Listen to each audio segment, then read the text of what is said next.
Astaghfirullah. Bismillahirrahmanirrahim. Assalamualaikum warahmatullahi wabarakatuh.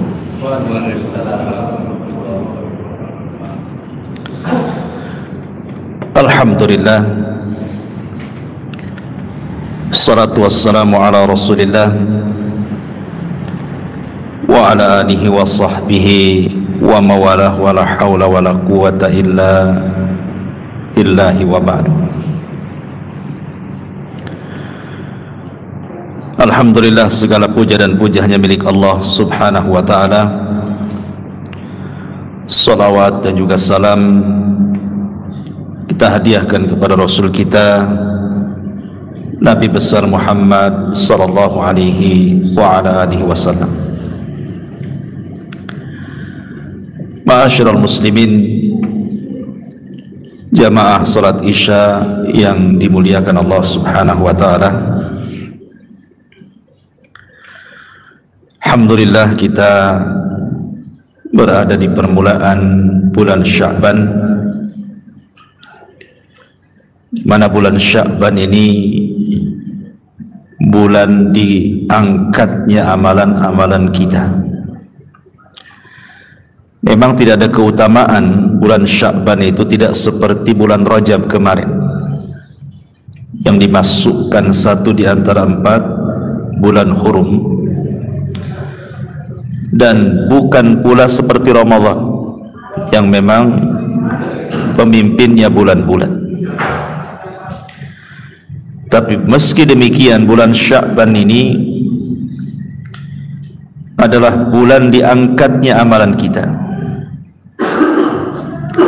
karena amalan-amalan itu ada yang sifatnya diangkat harian, dan itu waktunya ketika sholat asar dan subuh.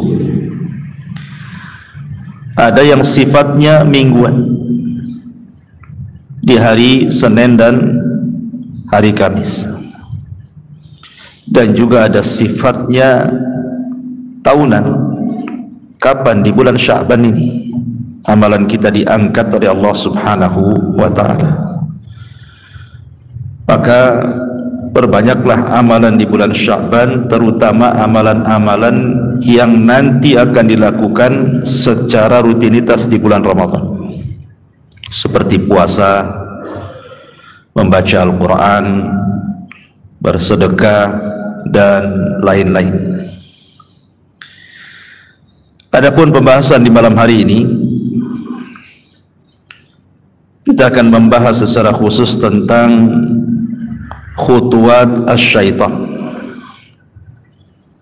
tentang jerat-jerat syaitan atau langkah-langkah syaitan ketika menggoda anak Adam. Ma'asyiral muslimin yang dimuliakan Allah subhanahu wa ta'ala,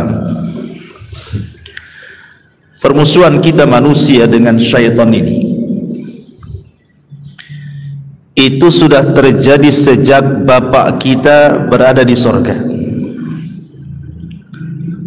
Bahkan sebelum Adam ditiupkan ruh, permusuhan itu sudah ada, dan itu disebutkan di dalam Sahih Muslim ketika Allah subhanahu wa ta'ala menciptakan Adam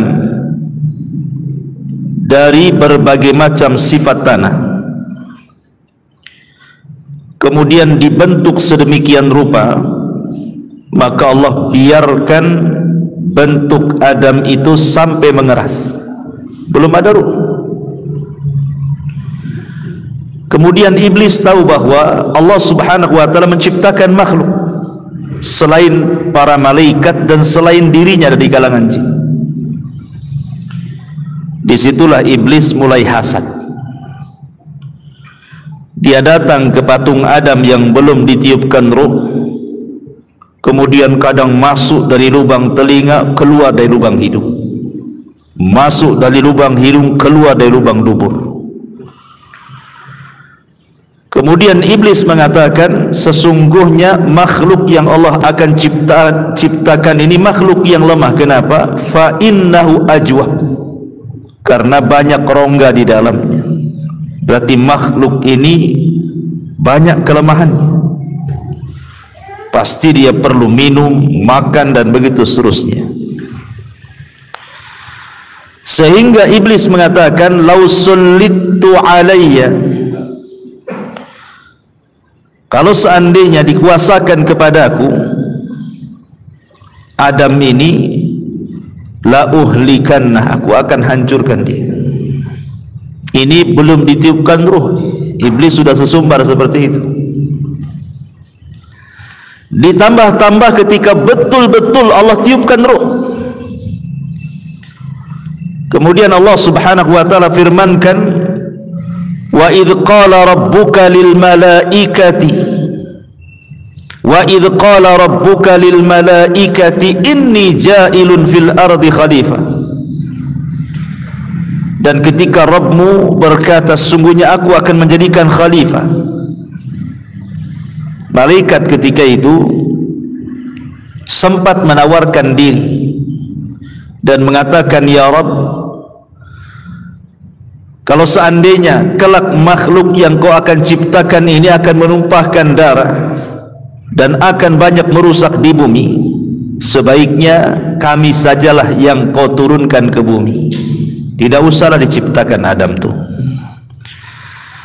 Tetapi Allah mengatakan, aku lebih paham dari ciptaanku dibandingkan kalian.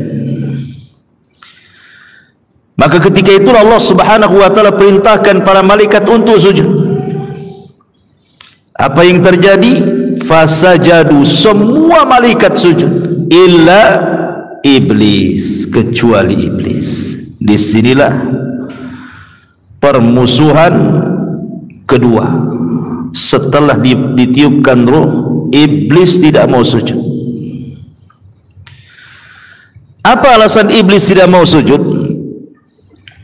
Alasan iblis tidak mau sujud karena ada syubhat di kepalanya, dengan mengatakan, ana khairum minhu, khalaqtani min nar wa khalaqtahu min tin.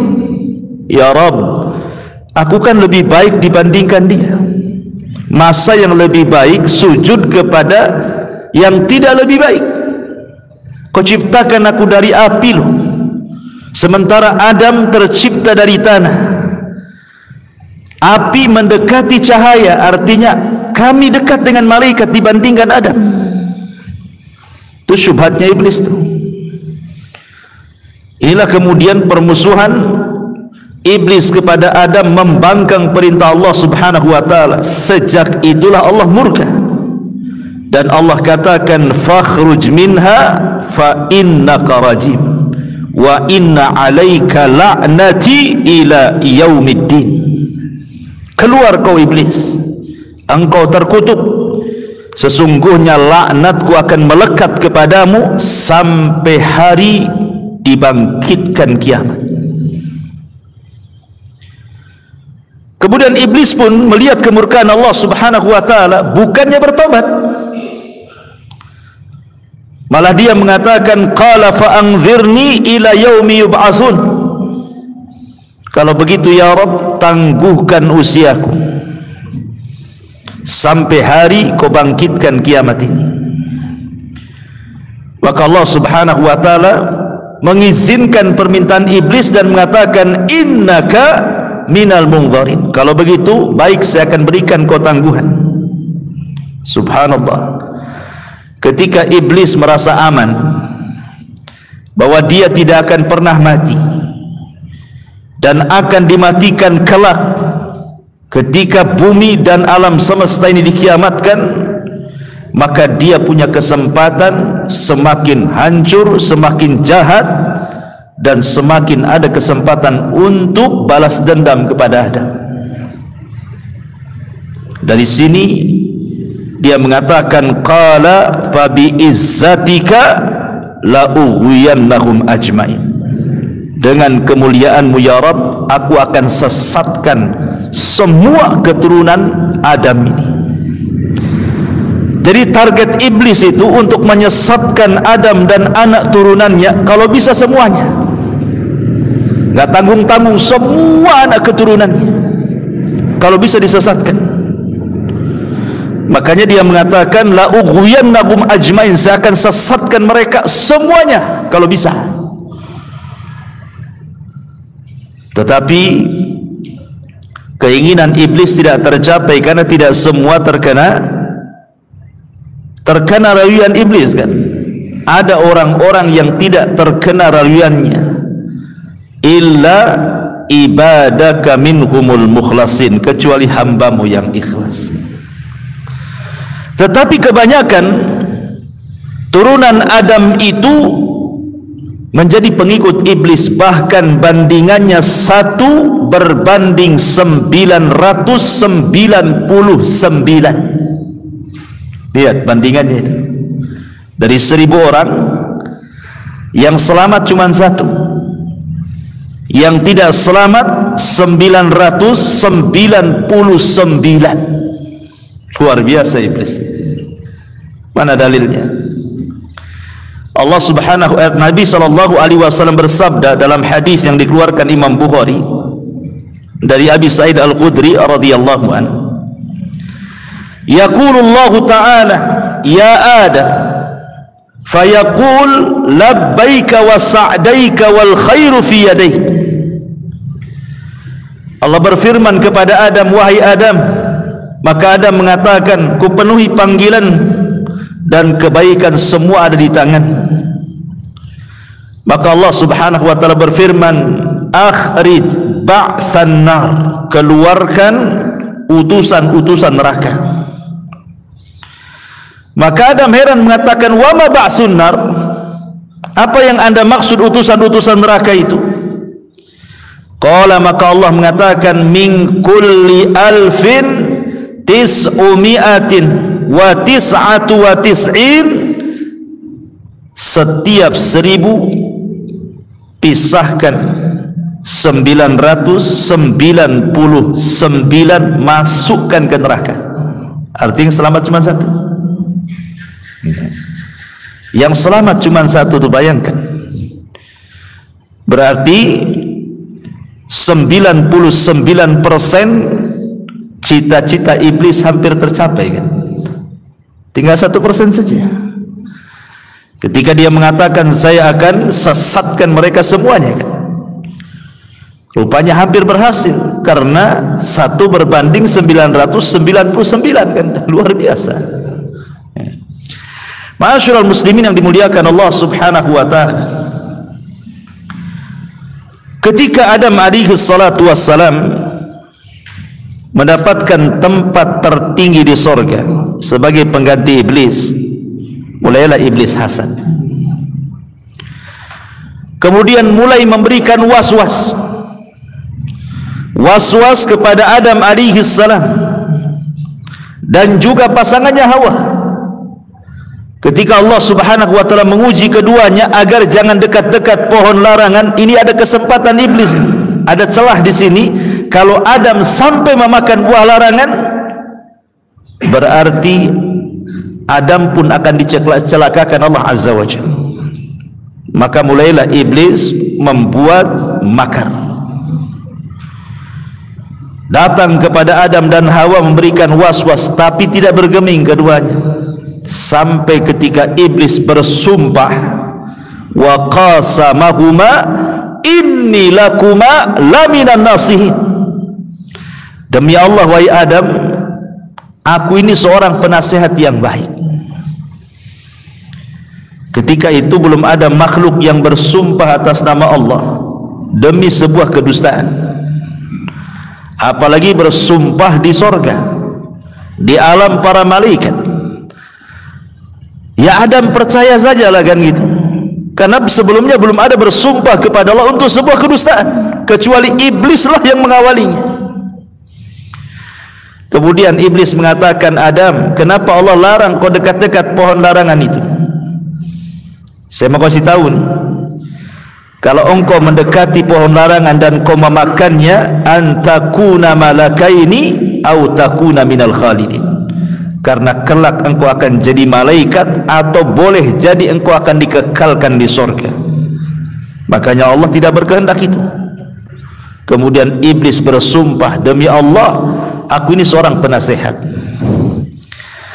Akhirnya karena percaya dengan sumpah iblis, Adam pun mendekati pohon itu kemudian memakannya. Berarti orang yang suka sumpah-sumpah untuk kedustaan itu, itulah anak buah iblis. Dan itu paling banyak di pasar. Sumpah-sumpah dusta ya. Ma'asyiral muslimin yang dimuliakan Allah Azza wa Jalla. Lah ketika Adam betul-betul turun ke bumi, Hawa juga turun ke bumi, iblis juga turun ke bumi, kulna bitu minha jami'a, turun kalian semua ke bumi ini. Maka disilah kemudian mulailah ma'arakah, peperangan antara iblis dengan Adam dimulai, dan dengan anak turunannya. Dan iblis memiliki senjata-senjata yang Allah Subhanahu wa ta'ala berikan, tentu sebagai ujian kepada Adam. Ada 4 senjata yang digunakan iblis untuk menggoda Adam dan seluruh keturunannya, termasuk kita. Yang pertama, Allah Subhanahu wa ta'ala berikan kepada iblis mampu untuk at-tazyin, menghias-hias, mampu menghias-hias yang batil menjadi hak, yang hak menjadi batil, yang benar menjadi salah, yang salah menjadi benar, atau mencampur adukan keduanya sehingga tidak lagi jelas mana yang batil mana yang hak, karena sudah gaduh-gaduh di dalamnya. Ini yang pertama. Yang kedua, al-kadhibu wal mukhada'ah, pandai berdusta dan pandai menipu. Kemudian yang ketiga, Allah buat Adam tidak bisa melihat iblis, dan iblis sanggup melihat Adam dan turunannya. Dan ini yang paling sulit ikhwan, melawan musuh di depan muka, nampak kelihatan batang hidungnya, dengan melawan musuh yang tidak kelihatan. Susah dilawan ikhwan. Gimana cara namparnya? Kalau jelas batang hidungnya kita tempelin aja lah si iblis itu kan. Lah ini tak nampak pula, macam mana caranya? Ini yang kemudian agak sulit kita menghadapi mereka, dan mereka mudah pula menghadapi kita. Kemudian yang keempat, qudratuhu ala al-ittila ala syai'in minal ghaib. Allah berikan kemampuan kepada iblis dan juga turunannya, mampu dibukakan atau ittilah. Ittilah itu menili, meneropong hal-hal yang gaib, seperti mereka naik ke langit, mencuri dengar percakapan para malaikat, kemudian dapat satu kalimat, kemudian diturunkan ke bumi, kemudian dijual kepada para dukun dan paranormal. Mereka diberikan kemampuan untuk itu. Dan ini 4 perkara ini semua karena ada tujuan. Apa tujuannya? Yang pertama, supaya semua manusia dibuat syirik dan kufur. Ini tujuan pertama iblis. Gimana caranya membuat manusia itu jatuh kepada kesyirikan dan kekufuran. Dan disebutkan di dalam surah Al-Hasyr ayat 16, kamatsali syaitan idz qala lil insani kfur, seperti permisalan syaitan yang mengatakan kepada manusia, kafirlah kamu. Jadi tujuan yang pertama ini yang paling besar, bagaimana manusia itu menjadi kufur kepada Allah dan menyekutukan Allah Azza wa Jalla, dan berhasil. Karena Allah mengatakan wa ma yu'minu billahi wa ma yu'minu aktsaruhum billah illa wa hum musyrikun, dan tidaklah beriman kebanyakan manusia kecuali mereka menyekutukan Allah. Lihat hari ini orang-orang yang percaya dengan paranormal, para dukun, para bomo, percaya dengan tangkal-tangkal, jimat-jimat, tempat-tempat klinik, keramat-keramat, dan begitu seterusnya menyebar. Berhasil iblis membuat orang kufur. Kemudian yang kedua, tujuan iblis adalah isya'atul fahsyah, berusaha menyebar keburukan, menyebar kejahatan, menyebar kemaksiatan di tengah-tengah umat manusia. Ini tujuan yang kedua. Dan tujuan akhir daripada iblis ini adalah dia akan mengajak sebanyak-banyaknya Adam dan keturunannya untuk menjadi sama-sama penghuni neraka jahanam. Itulah inti daripada iblis itu, menyesatkan anak Adam. Tiga perkara ini. Ma'asyiral muslimin yang dimuliakan Allah Azza wa Jalla. Makanya iblis itu bagaimana caranya orang itu kufur, itu yang paling utama. Sampai-sampai dijelaskan dalam hadis dari Sabrah bin Abi Faqih.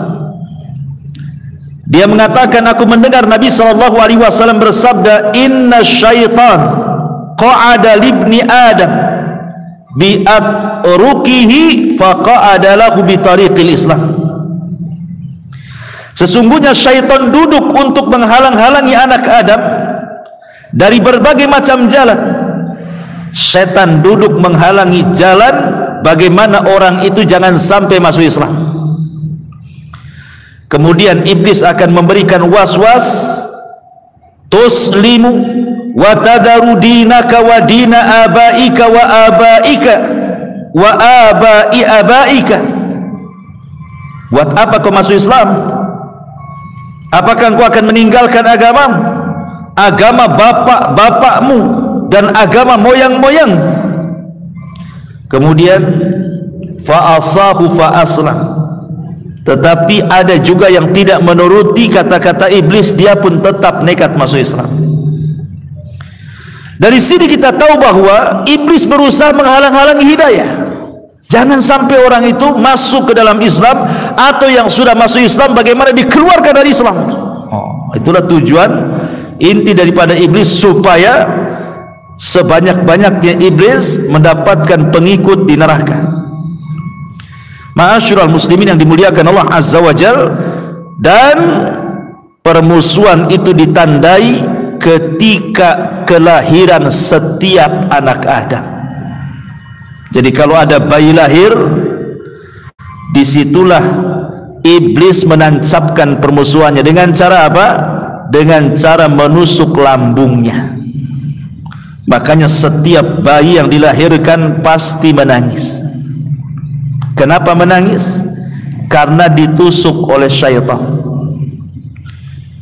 Tapi tusukan ini tidak memadaratkan, hanya sekedar menabuh genderang perang, seolah-olah setan mengatakan, kau lahir, aku musuhmu. Gitu maksudnya. Udah dikasih tahu itu sejak bayi itu, udah ditoel tuh, aku musuhmu. Itu waktu bayi lahir tuh ya. Kecuali dua bayi yang tidak ditusuk lambungnya, Maryam dan putranya Isa bin Maryam. Dan itu ditunjukkan dalam sebuah hadis, ma min mauludin yuladu illa nakhasahu syaitan. Tidaklah ada bayi yang lahir kecuali ditusuk lambungnya oleh setan. Fayastahillu sarikhan min nakhsati syaitan illa ibni Maryam, illa ibna Maryam wa ummahu. Maka bayi itu akan menjerit, menangis karena tusukan itu, kecuali ibunda Maryam dan putranya. Dari sini kita tahu bahwa setiap bayi lahir, iblis sudah menabuh genderang perang. Ma'asyiral muslimin yang dimuliakan Allah Azza wa Jalla. Akan tetapi Anda perlu tahu bahwa sehebat apapun iblis dan anak buahnya, mereka tidak bisa mengajak kita secara langsung. Datang kepada antum, ambil tangan antum, diseret, yuk kita mabok. Enggak gitu ya. Yuk kita zina, enggak. Ayo kita ke kuburan syirik, enggak ada. Dia main datang, kemudian ngajak antum, nyeret tangan antum, dibawa ke tempat maksiat. Bukan itu caranya. Bukan. Mereka tidak sanggup melakukan seperti itu. Tapi yang mereka lakukan hanya memberikan was-was saja. Tapi walaupun hanya sebatas was-was, pengaruhnya luar biasa. Adam loh sampai turun dari sorga. Bukan iblis yang bawa tangan Adam, hayo hayo, atau didorong-dorong, makan tuh nggak gitu. Dikasih was-was, ya, makan, nanti kau jadi malaikat, makan supaya kau kekal di sorga. Gitu ya kan, dibisi-bisi. Ya, bukan diajak, ayo kita makan sama-sama, nggak gitu. Ya. Jadi iblis dan anak turunannya itu tidak bisa menguasai manusia. Dia hanya bisa memberikan was-was, tapi dahsyatnya was-was bisa menurunkan abina Adam dari sorga. Luar biasa. Makanya Allah mengatakan qul a'udzu birabbin nas. Di situ ada min syarri waswasil khannas. Masih was-was saja dia, tapi luar biasa pengaruhnya. Ya. Dan terkadang iblis itu ketika mengarahkan manusia tidak langsung kepada perkara besar, tidak, tetapi ada khutuwat namanya, ya, ada langkah-langkah. Jadi mereka itu pakai langkah-langkah. Apa saja langkah-langkahnya?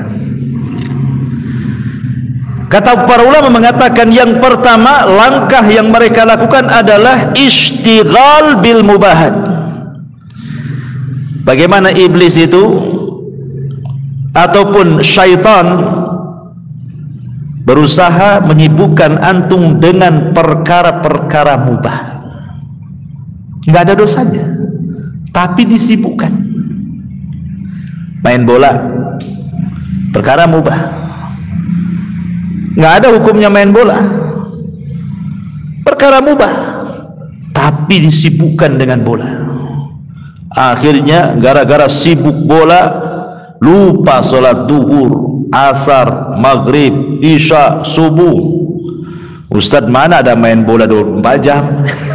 Kok 5 waktu lupa? Ya, kecapean, tidur, besoknya lagi main bola lagi. Belum lagi kemudian diingatkan dengan para pemainnya lagi, diidolakan dengan pemain-pemain kafirnya lagi kan. Dia tidak paham, tidak kenal idola-idola dia, nabi, para sahabat, para ulama, tapi para pemain bola hafal di luar kepala. Luar biasa kan? Itulah perkara mubah disibukkan, akhirnya masuk ke dosa kan. Awalnya kan mubah-mubah saja main bola, tapi jadi haram jadinya.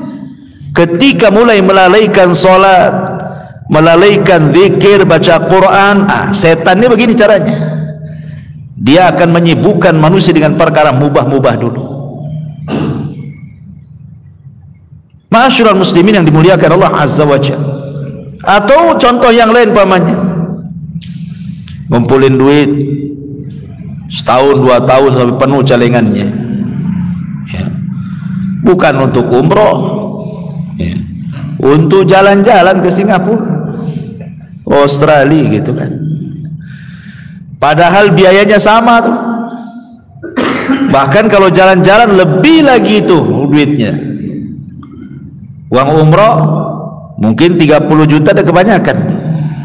Jalan-jalan kurang 50 juta juga kan. Kalau sampai ke luar negeri itu jauh-jauh, kecuali ke Barelang kan gitu. 50.000 aja lah. Ya. Artinya kan jalan-jalan ini kan perkara-perkara mubah kan. Antum mau jalan kemana saja nggak ada hukumnya. Tapi kalau kemudian pikiran kita ini disibukkan dengan mubah terus, bisa terjerumus kepada yang haram akhirnya kan. Ini bahaya nih. Itulah caranya setan. Ini yang pertama. Kalau sudah berhasil, maka dia akan naik lagi ke atasnya sedikit. Apa itu? Tahawun fi syubuhat. Mulai meremehkan yang syubhat-syubhat. Apa yang syubhat-syubhat itu? Banyak. yang halal itu jelas, yang haram itu jelas. Nah, yang tengah-tengah itu tak jelas. Itulah syubhat namanya. Syubhat itu tengah-tengah antara halal dan haram. Tapi siapa yang meninggalkan syubhat, kata Rasul, maka dia telah menjaga agamanya. Siapa yang masuk ke dalam syubhat, berarti dia sudah masuk ke perkara haram. Makanya kata para ulama, kata Abdullah bin Mas'ud radhiyallahu an, wa inna ahadakum lan yazala bi khairin mattaqallaha. Manusia itu akan senantiasa di atas kebaikan selama dia bertakwa kepada Allah. Wa idza syakka fi nafsihi syai'un sa'ala rajulan. Tapi kalau sudah mulai ragu-ragu, cepat tanya sama orang alim, cepat tanya sama ustaz, sama ulama, fasyafahu minhu, supaya terhilangkan dari syubhatnya. Tanya kalau nggak tahu, ya, jangan main labrak aja kan. Ini boleh nggak? Ini boleh nggak? Pinjol boleh nggak nih? Umpamanya. Kalau ragu-ragu tanya hukumnya. Jangan habis melakukan syubhat baru tanya pula. Tanya dulu, kalau ragu-ragu itu tanya. Ada loh Ustaz yang ngasih dalil riba itu boleh katanya, tapi jangan banyak-banyak. Sikit aja itu boleh itu. Saya dengar ada dalilnya itu. Dalilnya Quran lagi loh Ustaz kata. Apa itu? Allah melarang itu yang memakan riba, wala ta'kulur riba adhafan mudha'afa. Janganlah kalian makan riba berlipat-lipat. Artinya kalau tidak berlipat-lipat, hanya satu lipat saja. Begitu maksudnya. Berarti boleh tuh. Dia hanya membaca ayat ini. Bagaimana dengan ayat yang lain? Wadharu ma baqiya minar riba, kata Allah, tinggalkan semua jenis riba, mau yang besar mau yang kecil.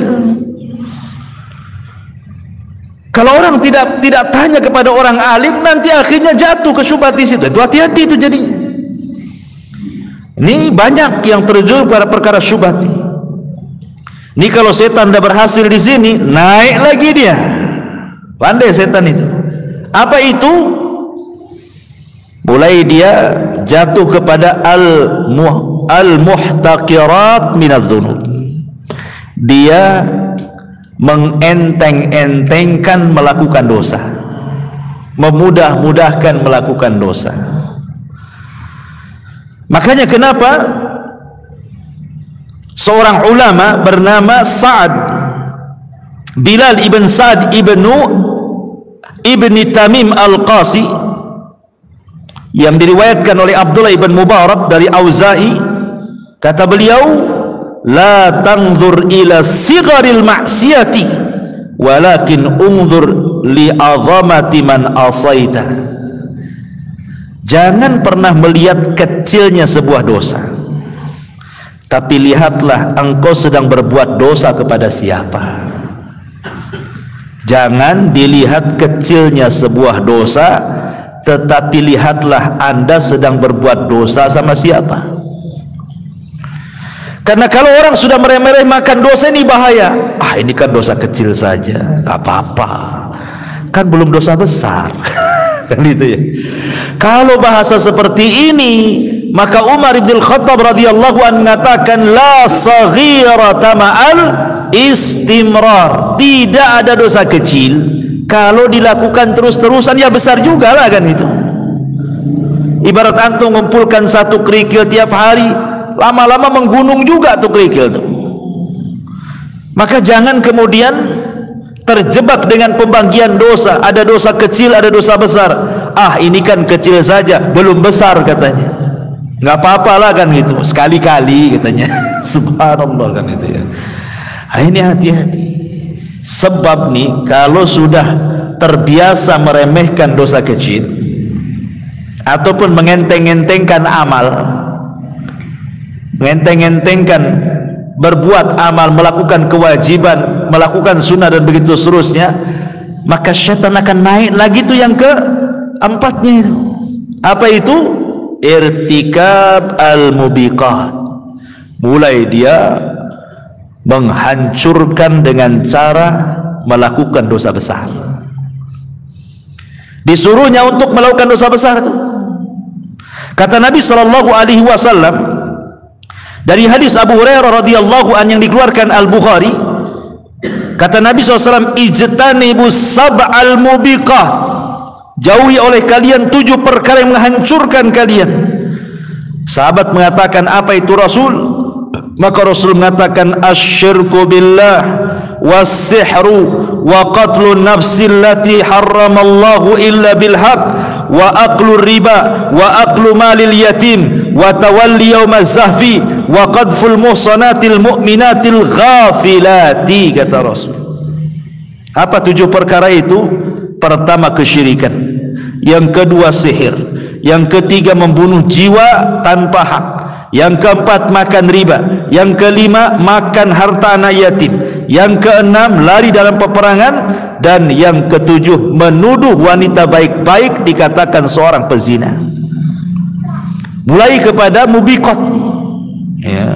Gimana orang didorong-dorong sama syaitan itu untuk melakukan dosa besar, membunuh, minum khamr, berjudi, dusta, ghibah, macam-macam dosa besar itu.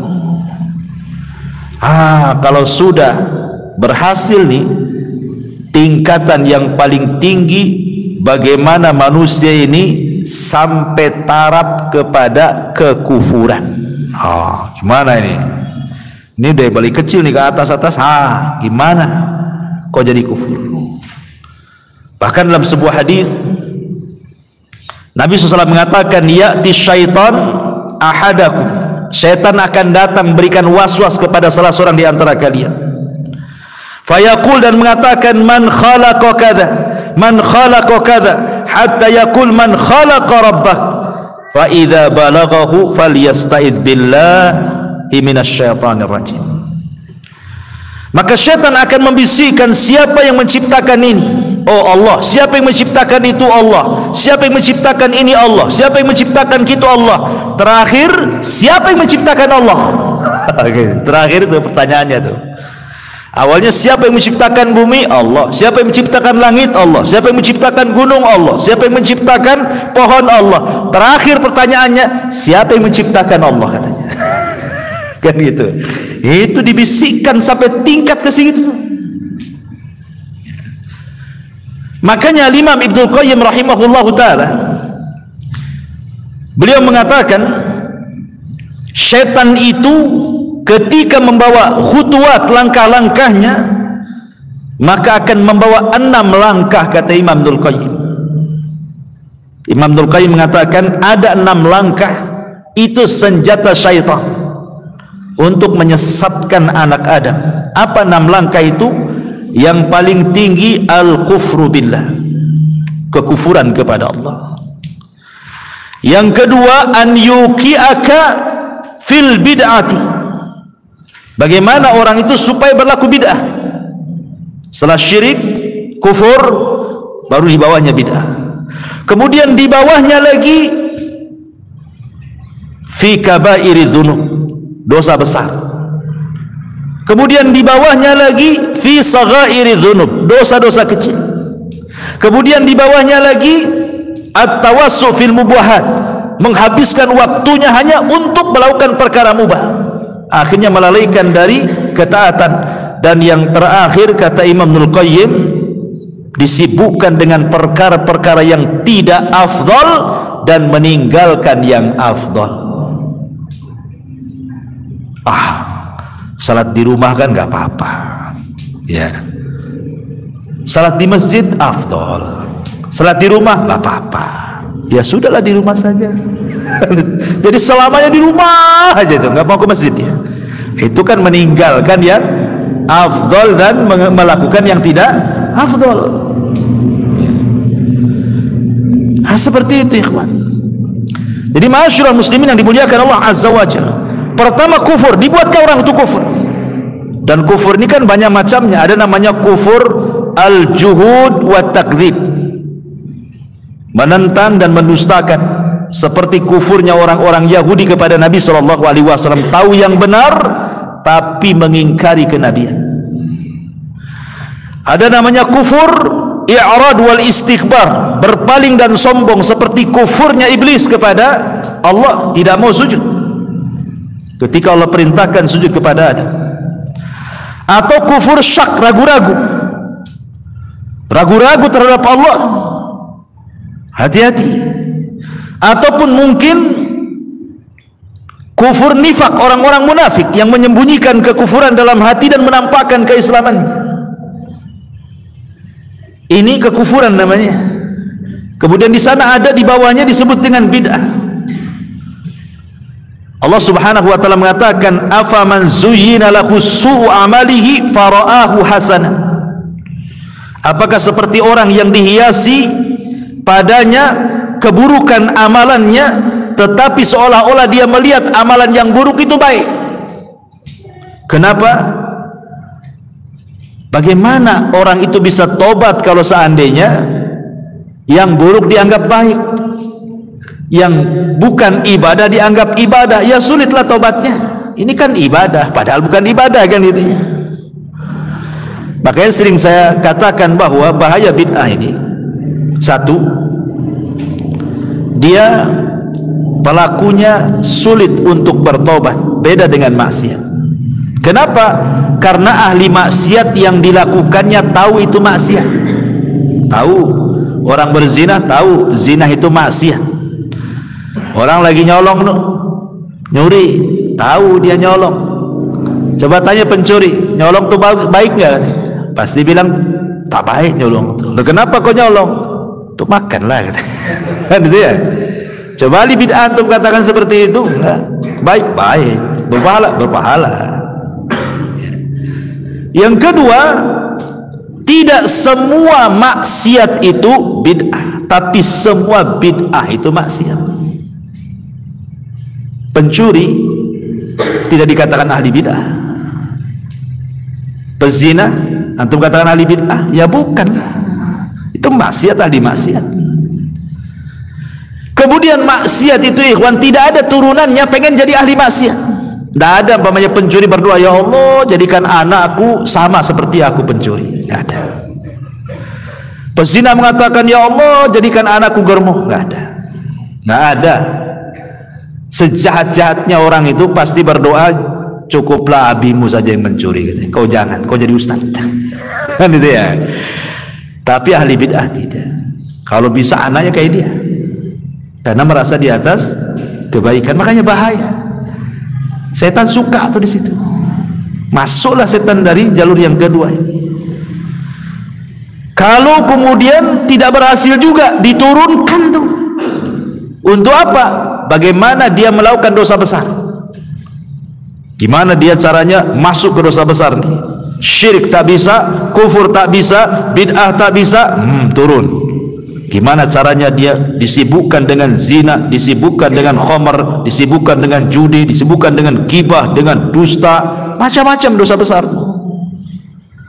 Oh, ini kuat imannya nih. Turun lagi. Ya.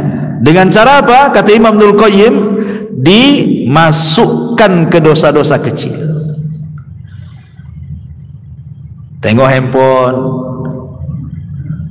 bagus nengoknya, ceramah Abu Merah, ya kan? Ada iklan pula kawan di situ. Iklannya pula sabun mandi. Artisnya pula perempuan, ada auratnya. Dipandang pula nggak disekip, mata pun tak disekip. Nengok aja gitu, harusnya disekip lah matanya, bukan hanya handphonenya saja kan itu ya. Itu kan dosa kecil juga, nampak aurat di handphone kan itu. Masyarul muslimin, oh ini kuat imannya rupanya. Turun lagi ke bawah. Oh tak bisa ini, dosa besar tak bisa, dosa kecil tak bisa. Disibukkan dengan perkara mubah. Suruh jalan sana, suruh main ini, main itu. Akhirnya lupa, dia kecapean. Walaupun dia tidak lupa sholat, tapi kan badan capek. Akhirnya gak khusyuk pula dia sholat kan, ngurangi kehusyuan, ngurangi tumaknina, dan begitu seterusnya disibukkan. Oh dia tidak bisa disibukkan dengan perkara mubah, disibukkan dengan perkara yang tidak afdol, ditinggalkan pula perkara afdol. Ya, begitulah langkah-langkah syaitan. Ma'asyiral muslimin yang dimuliakan Allah Azza wa Jalla, di dalam Al-Quranul Karim ada beberapa ayat, saya akan sebutkan langkah-langkah syaitan itu ada di beberapa tempatnya. Pertama, ketika Allah Subhanahu wa taala bicara tentang langkah-langkah syaitan, Allah Subhanahu wa taala bicara soal seputar makanan, ya. Kemudian seputar syariat ataupun agama. Karena Allah mengatakan udkhulu fi silmi kafa wa la tattabi'u khutuwati syaitan. Masuklah ke dalam Islam secara keseluruhan, jangan ikut langkah-langkah syaitan. Ya. Artinya bahwa syaitan itu ketika memberikan langkah-langkah kepada manusia itu, dia akan membuat langkah dari berbagai macam, dari ibadah, dari muamalah, dari persoalan makan, minum, macam-macam, dari semua bab. Ya, saya akan contohkan secara singkat saja. Seperti umpamanya kita masuk dalam bab ibadah. Kita masuk dalam bab ibadah dulu. Di dalam sebuah hadis Nabi sallallahu alaihi wasallam mengatakan dari Abdullah ibn Mas'ud radhiyallahu an, "Dzukira inda Nabi sallallahu alaihi wasallam rajulun faqila ma zala naiman hatta asbah ma qama ila shalah faqala dzaka ar-rajul bala syaitanu fi udhuni." Disebutkan di samping Rasul ada seorang laki-laki yang tidur saja sampai pagi, lewat dia subuh tuh. Kemudian apa kata Nabi sallallahu alaihi wasallam? Oh, orang itu yang lewat subuhnya itu balas syaitanu fi udhuni, sudah dikencingi itu telinganya, kata Nabi. Apa makna dikencingi di sini? Sebagian ulama mengatakan maknanya dikencingi itu ya secara hakikatnya, seperti hadis-hadis tentang setan, kalau kita makan tidak baca basmalah maka setan ikut makan, kan itu ya. Setan, kita tidak baca basmalah ketika minum maka setan ikut minum. Nah, sama juga ketika setan mengencingi telinga, ya betul-betul dikencingi. Bentuk kencing setan ya enggak tahu kayak apa. Kalau kencing antum kan saya tahu. Kalau antum mengencingi telinga orang, budak terima orang tuh. Tapi hakikatnya memang setan itu mengencingi. Bentuk kencingnya seperti apa wallahu a'lam. Karena kita juga tidak pernah melihat setan, kan? Tapi ada ulama membawa kepada hakikatnya. Ada juga yang mengatakan bahwa setan mengencingi itu maksudnya setan istihza wal istihqah, sedang mengejek.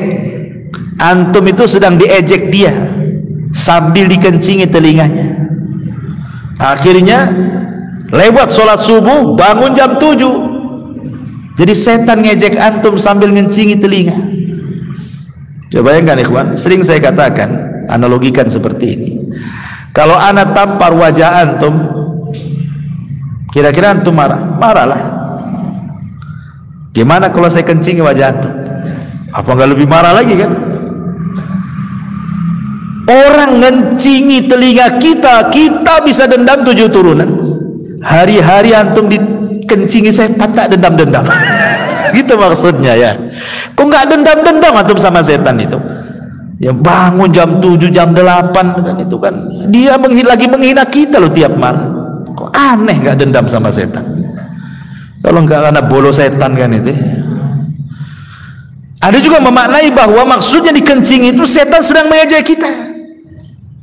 Tapi ada juga yang mengatakan bahwa setan ngencingi telinga itu maksudnya setan sedang menyumbat telinga kita, sehingga orang yang jarang sholat subuh atau tidak pernah sholat subuh, tidur aja, maka telinganya akan tersumbat sehingga sulit mendapatkan nasihat. Sulit kalau dinasihati. Orang yang jarang sholat subuh itu keras hatinya, susah dapat hidayah, karena hari-hari dikencingi setan untuk telinganya. Nah, itulah bagaimana setan itu berusaha orang itu supaya jangan melaksanakan kewajiban kan, lewat sholat malam, lewat sholat subuh, sengaja dikencingi, dan itu satu langkah dia itu. Cukup sampai di sini? Tidak, bukan hanya sekedar dikencingi saja. Dalam hadis Abu Hurairah radhiyallahu anhu, Nabi mengatakan, yaqidu syaitan ala qafiyati ra'si ahadikum idza huwa nam thalatha uqadin. Maka syaitan akan datang kepada setiap yang mau tidur. Umpamanya antum mau tidur nih jam 11, jam 12 gitu kan. Setan datang bawa 3 ikatan, kemudian diikat di tengkuk antum tuh. Setiap dia ngikat tengkuk kita, maka dia akan membisikkan di telinga kita. Apa bisikannya? Alaika lailun tawilun farkud. Malam masih panjang, tidur, tidur. Nah, itu bisikannya. Padahal antum tuh udah bangun tuh, ada qiraah di samping ini, udah dengar qiraah tuh, tapi setan datang, tidur katanya, tidur masih panjang.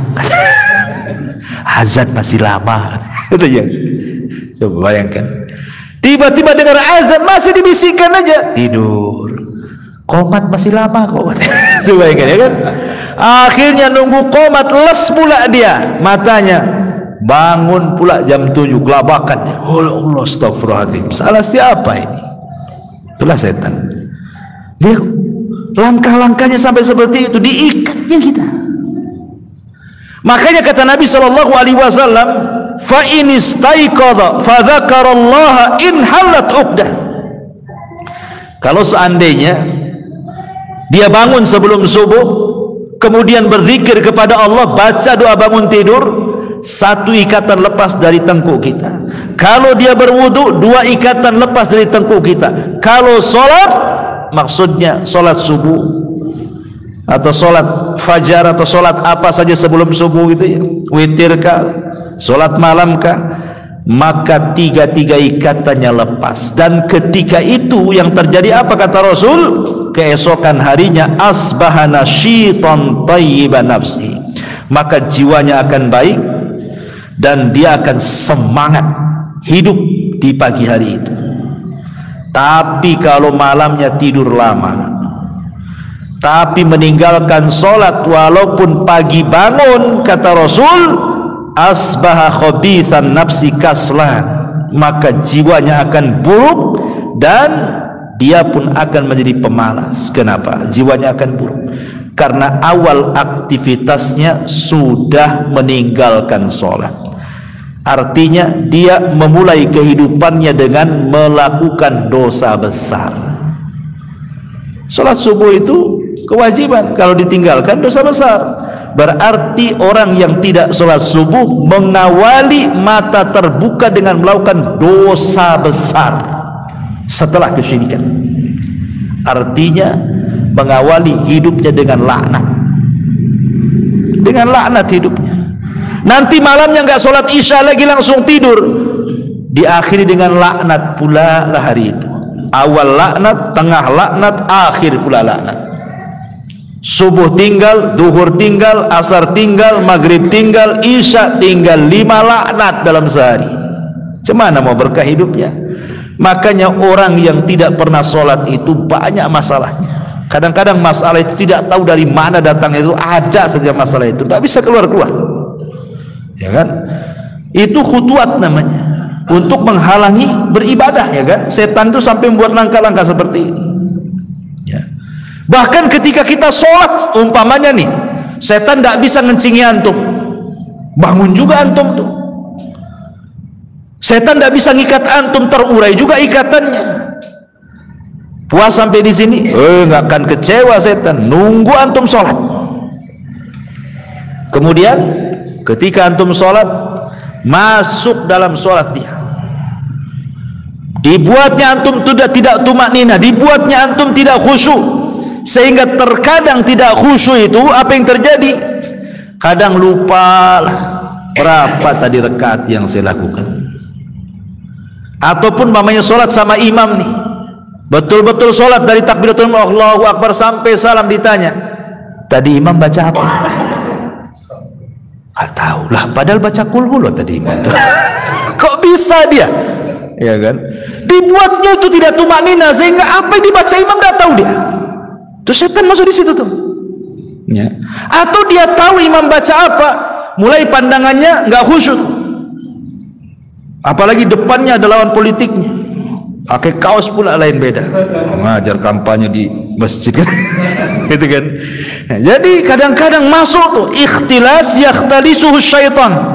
Pandangan kita tidak dibuat satu titik ke tempat sujud, dibuat pandangan kita kemana-mana. Dan kata Rasul, itulah orang yang sedang dicuri oleh setan. Apa yang dicuri? Dompetnya bukan, kehusuannya dicuri, sehingga dia tidak fokus pandangannya, nengok kemana-mana, sekali nengok cicak kawin pula.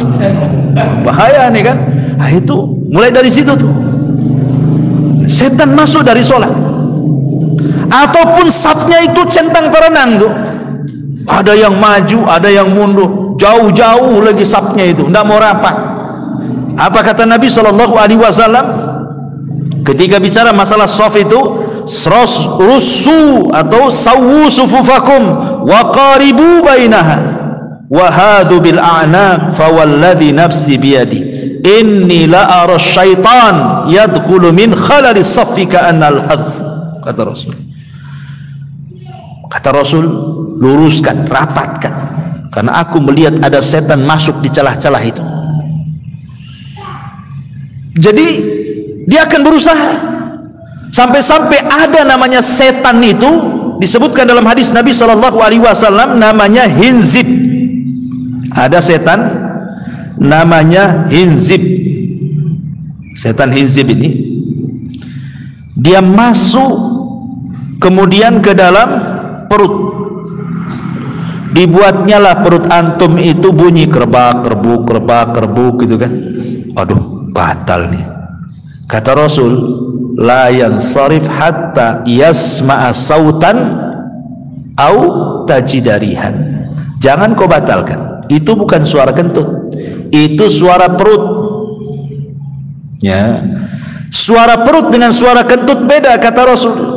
Kalau hanya suara perut, jangan batalkan sampai kau dengar ledakannya atau kau hirup baunya. Nah, baru kau batalkan. Kalau belum ada ledakan keluar, ledakan masih di dalam, ya kan?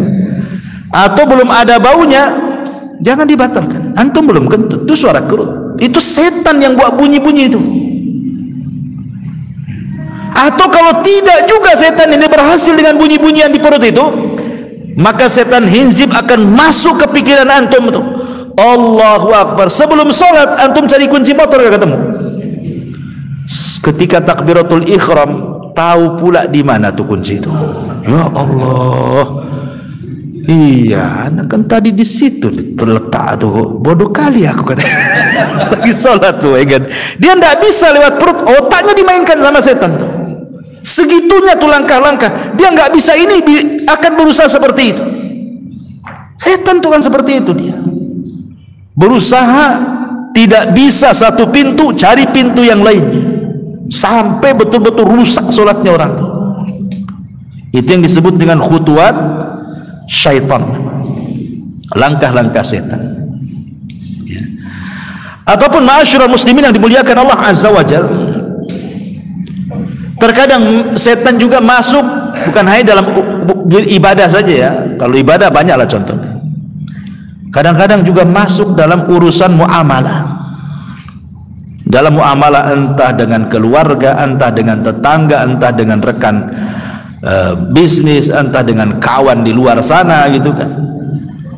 Itu kadang-kadang setan berusaha untuk supaya orang itu tahris bainakum, dibuat musuhan.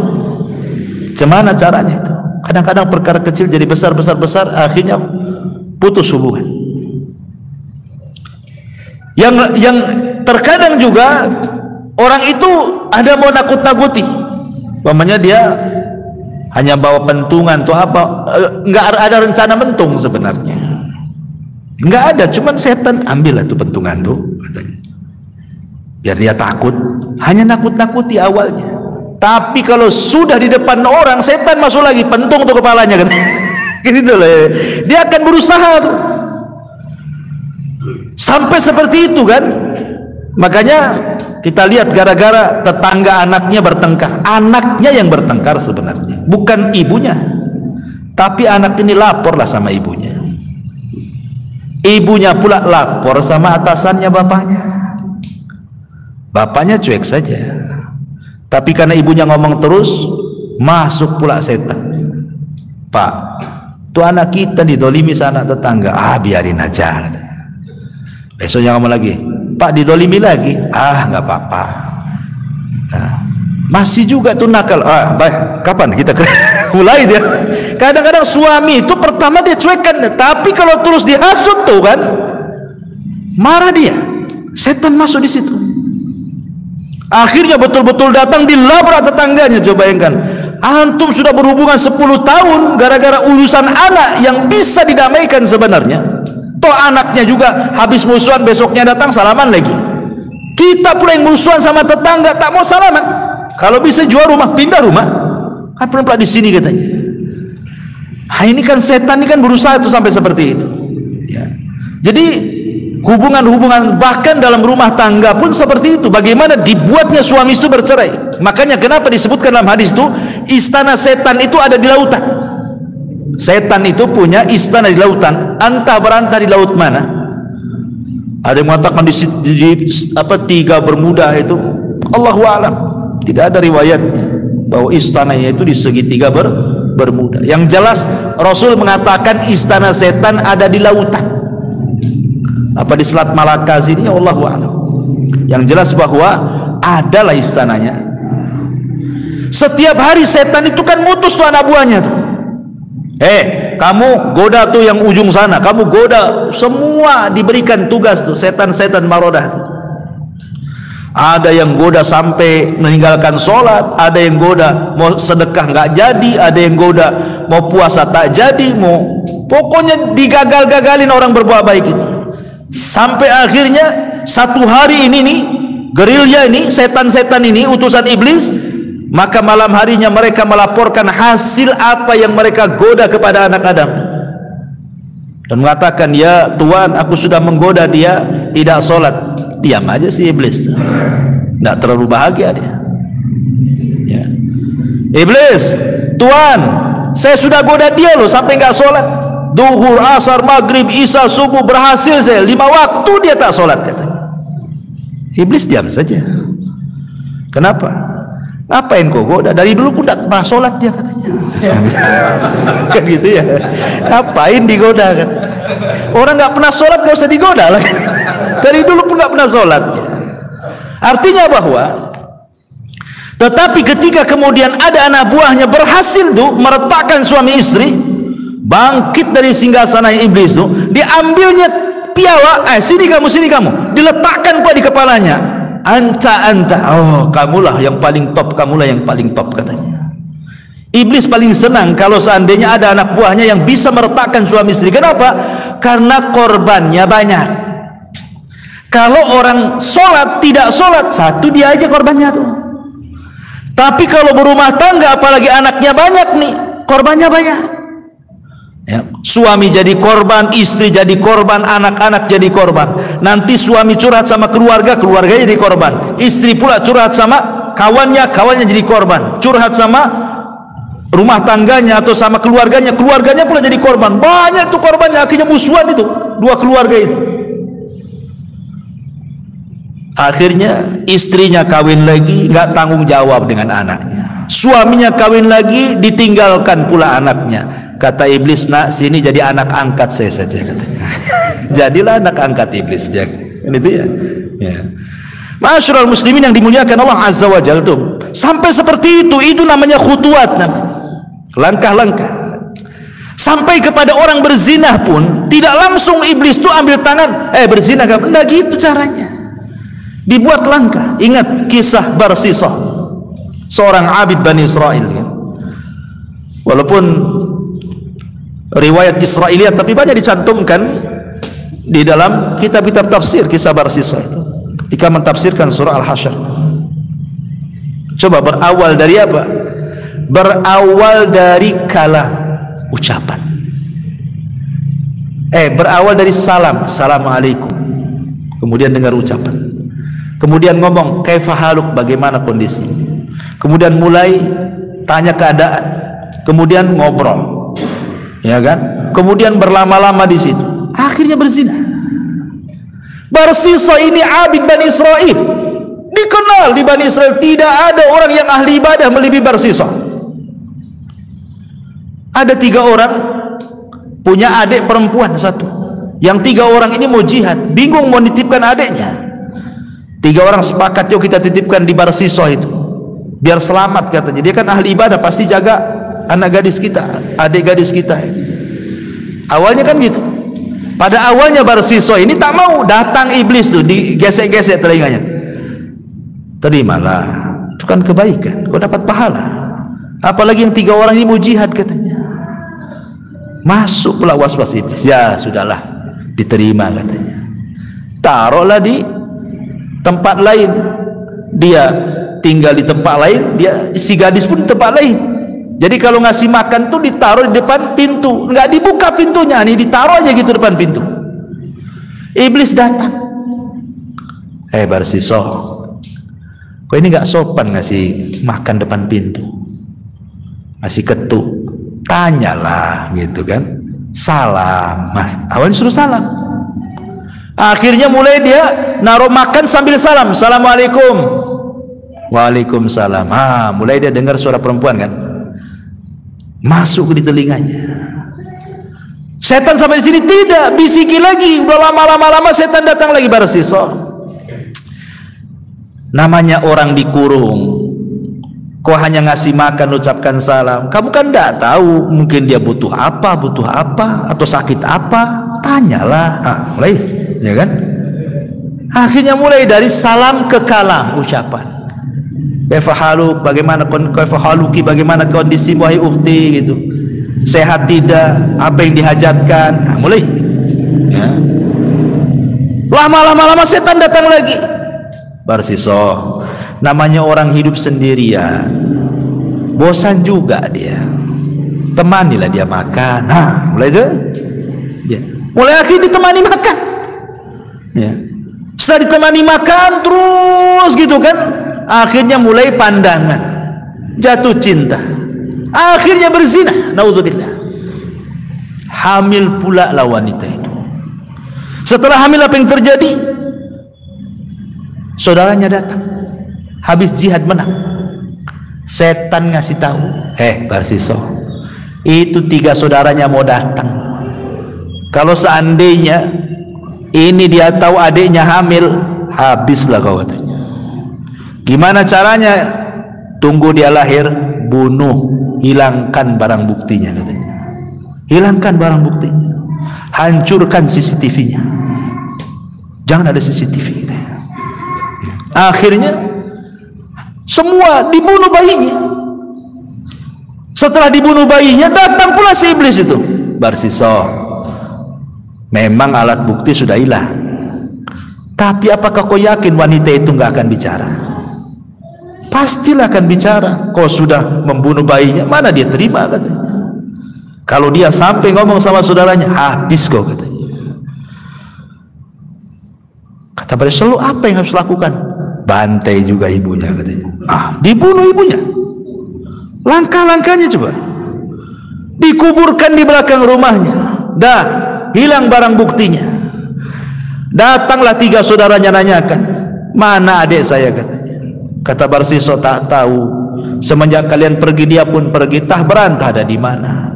Nih yang ngomong Pak Ustadz, Pak Kiai ahli ibadah, ya sajalah kan gitu. Gak mungkin lah Ustadz bohong katanya kan. Iyalah, udah pulang. Menyesal mereka ya, kenapalah dulu dititipkan kalau harus hilang juga katanya. Malam-malam setan datang ke 3 orang ini, dibisikkan dalam mimpinya bahwa Barsisa lah yang membunuhnya. Setan yang ngasih tahu. Akhirnya 3-tiganya bangun, mimpinya semua sama. Mimpinya semua sama, baik saudara yang pertama, yang kedua, yang ketiga. Kan aneh, kok mimpi, kok jamaah gitu kan, bareng-bareng. Semua sama isi mimpinya. Ngamulah 3 orang itu. Ambil pedangnya, terbantai si Barsiswa, kurang ajar katanya. Sebelum 3 orang ini sampai di rumah Barsiswa, iblis pula dah sampai di Barsiswa. Barsiswa, yang 3 orang udah tahu loh kau yang membunuh katanya. Tapi aku bisa menyelamatkan kamu, enteng gampang tuh katanya. Gimana caranya katanya? Sujud kau kepada aku katanya. Pas si Barsiswa sujud, 3 orang ini datang. Akhirnya iblis pun lari, dibunuhlah Barsiswa dalam posisi sujud kepada iblis. Lihat bagaimana khutuat di sini kan, langkah sampai mati kufur. Ya. Hati-hati. Bermain medsos kan juga awalnya kan gitu ya, kenalan, copy pastenya bukan perkara apa, ambil di ustaz sunnah juga copy pastenya itu, ngasih jempol lah itu ukhti itu kan, mulailah kenalan tuh, sangka antum ustaz ya, akhi ukhti aja tuh ngomongin. Kayak syar'i kali itu kan di medsos tuh. Hati-hati tuh yang bujang-bujang tuh ya. Nanti kenalan ya, pacaran, enggak pacaran ustaz, pacaran syar'i katanya. Gimana pacaran syar'i itu? Yang ngingetin kalau pas malam bangunlah ukhti sholat malam. Itu pacaran syar'i itu katanya kan, ngingetin sholat. Coba kan, naudzubillah, itu bukan pacaran syar'i. Jadi nanti lama-lama pasti juga akan ke situ kan. Karena Rasul yang mengatakan seorang itu wajib berzina, mata bisa berzina mendengar, melihat, telinga bisa berzina mendengar, lisan bisa berzina berbicara, tangan kaki bisa berzina, dan kemaluan yang kelak akan membenarkan atau mendustakannya. Dan begitu kata Nabi. Karena memang selangkah seperti itu.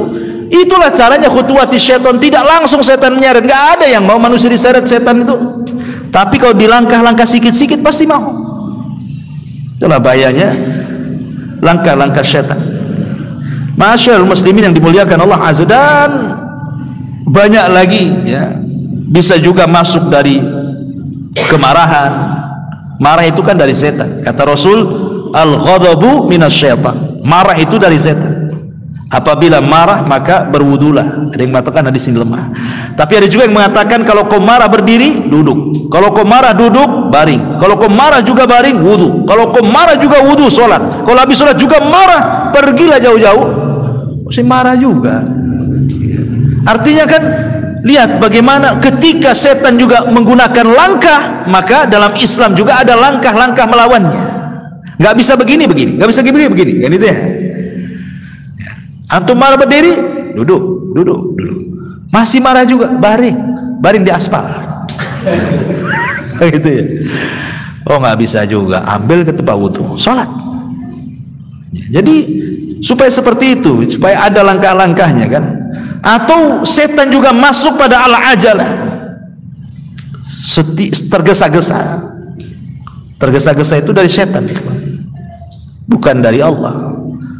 Pamannya ada gadis yang kita sukai, dengar pula udah diceraikan suaminya, baru talak 1 tapi belum habis masa idahnya. Tapi kadang memang si istri juga sudah suka ingin nikah dengan kita, sementara dia belum habis masa idahnya, main lamar aja antum, terjadi nikah di masa idahnya. Sah nikahnya? Tidak sah. Yang lebih parah lagi bukan tidak sah nikahnya, kalau antum sampai melakukan pernikahan dan dia masih berada di masa idahnya, setelah nikah batal nikahnya, dan wanita itu diharamkan sampai kiamat tidak boleh dikawini. Tidak boleh dikawini sampai kiamat. Kenapa? Karena tergesa-gesa sebelum waktunya. Sama dengan seorang anak ingin cepat dapat harta waris, diracunlah itu pakai kopi sianida tuh kan bapaknya, supaya cepat mati betul tuh bapaknya, dapat warisan sampai kiamat, haram warisan. Kenapa? Karena tergesa-gesa sebelum waktunya. Itu namanya al-ajal, itu udah syaitan tuh ya. Ataupun al-israf, sesuatu yang berlebih-lebihan, makan berlebihan, minum berlebihan, tidur berlebihan, main berlebihan, itu semua dari setan. Makanya kenapa Nabi SAW itu sampai berdoa kepada Allah kan, Allahumma inni a'udzubika minal jubni wal kasal. Ya Allah, aku berlindung darimu dari al-jubn wal kasal. Kasal itu artinya kemalasan, karena malas itu dari setan. Makanya kenapa Rasul mengatakan at-tasa'ub mina syaitan. Tasa'ub itu muak, itu dari setan. Kalau kalian muak, cepat tutup kan begitu. Karena orang muak tidak tutup tuh menunjukkan malas dia. Itu dari setan. Beda dengan bersin. Makanya suruh mengucap alhamdulillah. Ya. Dan banyak, ataupun taswib.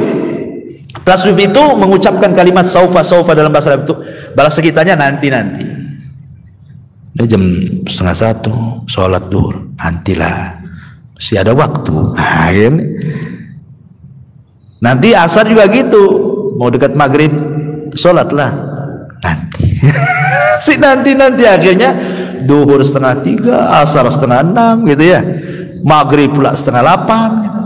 Isya pula 5:30 subuh. Ini kan ada dia modalnya cuma setengah semua lah pahalanya kan gitu. Jadi ada orang itu yang bahasanya nanti. Kita ini sedekahlah nanti. Kalau cicilan motor udah lunas nih, kapan sedekahnya? Nanti. Baru saja ngambil kulkas katanya. Terus saja kan, nggak pernah sedekah. Karena dia nanti itu. Kapan lu tobat? Nanti habis umroh pula dia. Tak tobat juga. Katanya kalau habis umroh tobat, ya nantilah kalau habis haji katanya. Coba kan? Haji dia tak tobat juga. Kenapa nggak tobat? Katanya habis haji mau tobat. Nantilah kalau dekat-dekat mati. Jadi, nah ini kan dari setan. Taswif itu mengatakan saufa nanti. Ini bagian daripada khutuwatus syaitan. Ya. Dan banyak lagi. Adapun secara singkat juga yang disebutkan para ulama bagaimana cara menghadapinya, karena juga sudah malam ini. Yang pertama, menghadapi langkah-langkah setan tentu bil ilmi wal ma'rifah. Ya, duduk di majelis ilmu, punya ilmu. Orang kalau mau perang nggak punya strategi, gimana mau ngelawan? Ya kan? Maka kita harus berilmu supaya dengan ilmu itu kita tahu cara melawannya. Kan diajarkan tuh dalam Quran, dalam hadis bagaimana cara melawan setan. Seperti bagaimana supaya setan itu bisa nangis gitu ya. Dengan cara apa? Antum ketika tasyahud, antum sungguh-sungguh, karena kata Rasul, gerakan tasyahud itu sama dengan tamparan kepada setan. Lebih keras dibandingkan besi. Ya, gerakan dalam tasyahud itu. Jangan malas. Tasyahud gini. Apa antum tasyahud kayak gini? Ini tasyahud gini. Ya, kalau bagi yang menggerak-gerakan, gerakan. Yang enggak gerakan isyarat gini saja, itu udah tamparan tuh gini tuh. Tamparan keras tuh bagi si iblis. Nah, kita lihat kalau posisi tasyahud yang dilihat jarinya. Jangan lihat ke depan, lihat ke jari sini. Kalau kita tasyahud. Ya, atau umpamanya sujud tilawah. Iblis itu paling nggak suka nengok orang sujud tilawah. Apa kata iblis? Dia diperintah Allah sujud, dia pun sujud. Maka Allah hadiahkan surga. Aku pula diperintah sujud, tak sujud. Allah akan masukkan ke neraka. Nangis akhirnya iblis. Dia paling nangis lihat orang sujud. Sedih hatinya. Ya, karena iblisnya iblis, ikhwan, itu tidak pernah mencela Allah. Iblisnya iblis tidak pernah mencela Allah. Dia mengatakan wa bi izzatika, dengan kemuliaan, tidak pernah. Tapi manusia ada yang lebih iblis dibandingkan iblis, dicelanya Allah. Orang Yahudi mengatakan Allah fakir, nahnu aghnia. Dia fakir, kami kaya. Allah difakir-fakirkan sama orang Yahudi itu. Nasrani, Allah itu 3. Ya bayangkan. Ataupun mencela Al-Quran. Al-Quran kan kalamullah, sama juga mencela Quran, mencela yang ngomong Allah. Kan banyak sekarang ini orang yang istihza terhadap kalamullah, diinjaknya Quran, dibakarnya Quran. Ataupun ngomongnya sih tidak menginjak, tetapi dari ucapannya sudah menghina Allah dan Quran kan. Syariat itu nggak kayaknya kalau diterapkan di sekarang itu nggak cocok tuh. Itu kan syariat itu, Quran Sunnah itu di zaman Nabi tuh. Sekarang bukan zaman unta lah, nggak relevan lagi. Ada orang kayak gitu kan. Maksudnya apa? Jadi kalau kita ini saklek dengan Quran dan Sunnah itu, kayaknya disebut kolot. Tentu kolot, kayaknya nggak maju-maju otakmu tuh katanya. Lah gimana Quran Sunnah itu akan relevan di setiap zaman, di setiap tempat. Bukan Quran Sunnah yang ikuti zaman, zaman yang harus ikut Quran Sunnah. Zaman itu yang harus ikut, karena Quran itu di mana-mana, Sunnah itu di mana-mana akan relevan. Hukum-hukumnya akan relevan. Ya, hukuman rajam itu di zaman Nabi katanya. Zaman sekarang kayaknya tidak bisa katanya. Kan gitu ya. Ya. Jadi ma'asyiral muslimin yang dimuliakan Allah Azza wa Jalla. Ini yang pertama dengan ilmu. Yang kedua, al-amalu ala ziyadatil iman. Terus beramal untuk menambahkan iman, karena iman itu bisa berkurang karena maksiat itu, karena bisikan setan. Tapi iman bisa bertambah dengan banyaknya amal. Maka ini bisa melawan setan. Kemudian yang ketiga, as-saum, puasa bagi anak-anak muda. Karena saum itu, puasa itu bisa melemahkan jalan darah, karena setan itu masuk lewat jalan darah manusia kan. Maka dengan puasa melemahkan, atau dengan cara bekam gitu ya. Kemudian yang nomor 4, dawamu zikrillah, mendawamkan berzikir kepada Allah Subhanahu wa taala. Kemudian yang kelima, al-isti'adzatu billah. Jadi kalau kita dapat gangguan, segera kita katakan a'udzubillahi minasyaitonir rajim. Ya, seperti antum mimpi buruk nih, cepat bangun, a'udzubillahi minasyaitonir rajim, ludahin ke kiri, puh gitu ya. Ya kalau nggak ada orang di samping. Jangan sengaja pula istri di samping, puh katanya. Nah gitu ya, janganlah. Artinya ngeludah ke kiri, baca ta'awudz kan itu ya. Atau ketika sholat juga sama. Ketika antum sholat, a'udzubillahi minasyaitonir, supaya hilang setan. Ya. Tapi kalau sholat sendiri, jangan pula sholat jamaah, nanti dibalas puah juga. Masalah kan gitu ya. Kalau sholat jamaah jangan, kalau sholat sendiri, karena biasanya setan itu akan sulit menggoda orang yang berjamaah. Setan itu akan mudah menggoda orang sholat sendiri. Sama dengan serigala, dia akan sulit untuk menerkam kawanan kambing. Dia hanya menerkam kambing yang keluar dari kawanannya saja. Nah, itu setan. Nah, dia kalau orang sholat sendiri itu akan lebih digoda setan. Makanya kalau ada godaan seperti itu, cepat ta'awudz, ludah 3 kali. Ya. Jadi itu juga isti'adzah itu penting, karena juga Allah mengatakan qul a'udzu birabbil falaq dan qul a'udzu birabbin nas. Ya. Ini yang kelima. Yang keenam, alaika bisuhbati thayyibah. Cari teman yang baik. Karena setan itu bukan hanya dari kalangan jin saja, setan juga ada dari kalangan manusia. Bahkan terkadang orang yang paling dekat dengan kita, istri kita itu jadi setan, ikhwan. Ya bisa tuh disetani kita. Janganlah sedekah dulu bang katanya, rumah belum naik tingkat 2 katanya. Gitu ya. Bisa jadi setan tuh, dihasut-hasutnya kita. Bang, tetangga sebelah tuh masya Allah itu kaki kuning katanya, leher kuning, tangan kuning, saya pula hitam semua katanya. Belikanlah ke toko emas sana katanya. Malulah saya. Udah mulai dah. Suami kerjaan tak seberapa, mulailah mikir-mikir nih, kita rampok aja lah toko emas ini. Gak punya gimana, lama-lama kan setan masuk di situ. Gara-gara apa? Bisikan istri. Bisikan istri ini orang yang tadinya tidak berbuat jahat jadi berbuat jahat. Bang, kita ngontrak terus ini katanya, belilah rumah katanya. Tak bisa lah deng, berapa lah uang pendapatan. Besok ngomong gitu lagi, ngomong gitu lagi. Lama-lama terpikir dia, mana nih kira-kira kabel telkom mana yang saya harus ambil. Jadi ada orang akhirnya jadi korupsi, ya kan? Akhirnya jadi maling, akhirnya menghalalkan yang haram. Yang penting terpenuhi keinginannya. Ada yang kayak gitu tuh, ya. Jadi ini juga makanya cari teman yang baik.